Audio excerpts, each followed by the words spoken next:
ঠিক বলেছেন আমার পীর, ঠিক বলেছেন আকাবির, না বুঝিয়া ভেবে করে নির্বোধেরা, না বুঝিয়া ভেবে করে নির্বোধেরা।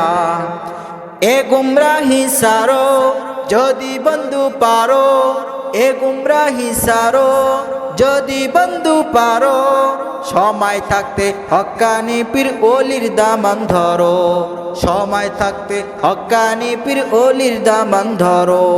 হক তরিকা সুন্নত মেনে সঠিক আমল করো।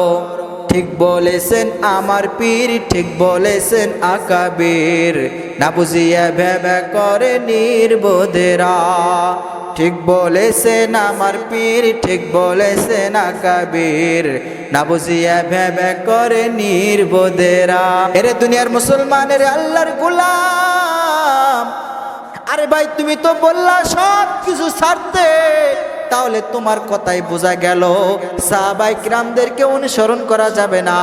আরে বাবা তুমি মনে করেছো আকাবির মানে বড় বড় আল্লাহওয়ালারা, আকাবির মানে বড় বড় হুজুরওয়ালারা? না না ও শিল্পী ভাই, তুমি গজলের মধ্যে এমন কিছু শব্দ ব্যবহার করলা যে ব্যবহারের কারণে সাহাবায়ে কিরামদেরকে মানতে তুমি নিষেধ করলা। তাহলে তো বোঝা গেল তুমি মুসলমান হয়ে দুনিয়ার মধ্যে এখনো আসো।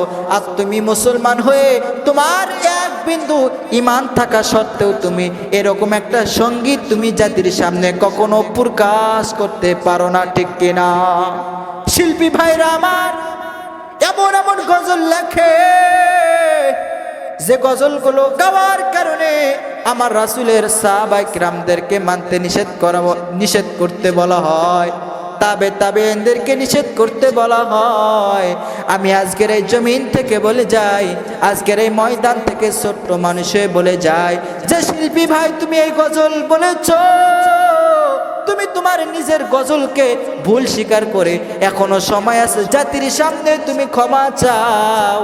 যতক্ষণ পর্যন্ত তুমি জাতির কাছে ক্ষমা চাইবা না, ততক্ষণ পর্যন্ত হক্কানি উলামায়ে কিরামরা তোমার পিছন থেকে তোমার সামনে থেকে কথা বলতে থাকবে।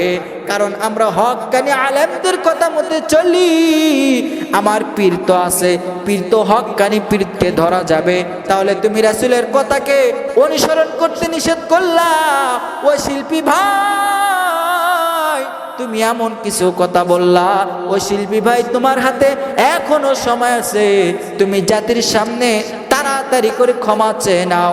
তার কারণ তোমার এই গজল ইসলামের বিরুদ্ধে চলে গেছে, রাসূলের বিরুদ্ধে চলে গেছে, সাহাবায়ে কিরামদের বিরুদ্ধে চলে গেছে। ও ভাই যে গজল জাতি মেনে নিতে পারে না, তাহলে তুমি যে আকাবিরদের মানো, সে তো মওদুদির দালাল। ওই আকাবিরকে যদি তোমরা মানতে পারো, কেন আমরা আল্লাহ রাসূল এবং সাহাবায়ে কিরামদেরকে মানতে পারবো না? তাহলে বোঝা গেল তোমার ভিতরে ভেজাল আছে, আর উলামায়ে কিরামদের ভিতরে তুমি ফিতনা বাজারের জন্য তুমি এই সঙ্গীতটা গেয়েছো, ঠিক কিনা?